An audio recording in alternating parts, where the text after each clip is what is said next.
Banten bakal punya tol baru Serang Panimbang. Ini progresnya.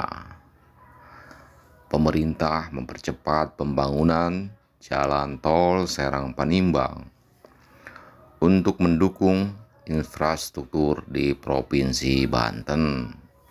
Proyek ini juga sudah tercantum dalam Peraturan Presiden Nomor 18 Tahun 2020 tentang Rencana Pembangunan Jangka Menengah Nasional 2020 hingga 2024. Dalam keterangan resmi dijelaskan, lahan pembangunan jalan tol Serang Panimbang sudah mencapai 89,23% dan progres fisik 29,45%.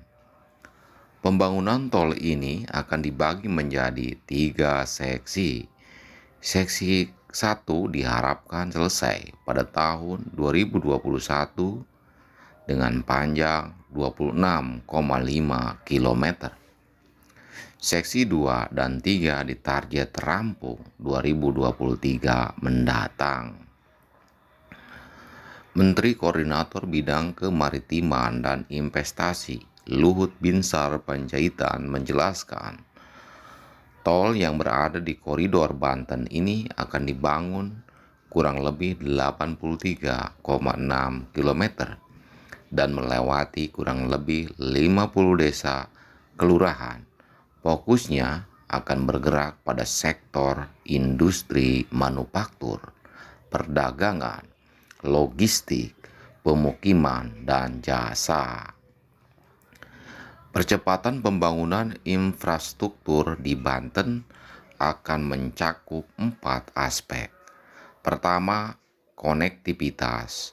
Tol Serang Panimbang, akses menuju kawasan ekonomi khusus Tanjung Lesung, Tol Serpong Balaraja. Kedua, pembangunan sarana prasarana bendungan Karian dan sistem penyediaan air minum Spam Karian Serpong. Ketiga, pengembangan Kek Tanjung Lesung dan kawasan industri Wilmar. Keempat, pengembangan wilayah Kota Baru Maja.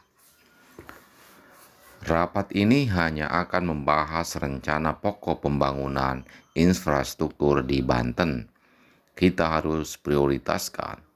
Tidak bisa semuanya direalisasikan di waktu bersamaan, katanya dalam keterangan resmi pada Kamis 18 Februari 2021. Dalam pengembangan wilayah Kota Baru Maja juga disusulkan tidak hanya akses komuter lain, tapi juga perlu dibangun moda transportasi lainnya, serta perlunya dibangun tempat pembuangan akhir untuk mengakomodasi kebutuhan pembuangan.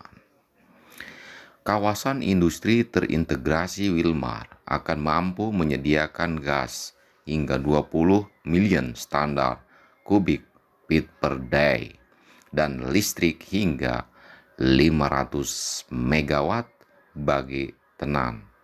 Lahan yang disiapkan seluas 800 hektar. Kawasan ekonomi khusus Tanjung Lesung dikembangkan dengan luas area 1.500 hektar dengan pemandangan langsung ke Gunung Krakatau. Letaknya tidak jauh dari Jakarta, hanya 170 km atau sekitar 2,5 hingga 3 jam perjalanan. Diproyeksikan menyerap tenaga kerja sebanyak 85.000 orang di 2025. Pembangunan sarana bendungan Karian dipercepat. Sarana prasarana bendungan Karian nantinya akan menyediakan kebutuhan air sebesar 9,1 meter kubik per detik untuk Kabupaten Lebak, Pandeglang, Tangerang Selatan, dan DKI Jakarta dengan kapasitas 314,7 juta meter kubik. Bendungan ini juga akan memfasilitasi kebutuhan air 5,5 meter kubik per detik untuk daerah irigasi Ciujung, suplai air untuk Cilegon dan Kabupaten Serang. Selain itu, Bendungan Karian akan mampu menjadi pengendali banjir dan titik wisata, serta dijadikan pembangkit listrik tenaga mikrohidro dengan potensi 1,8 megawatt.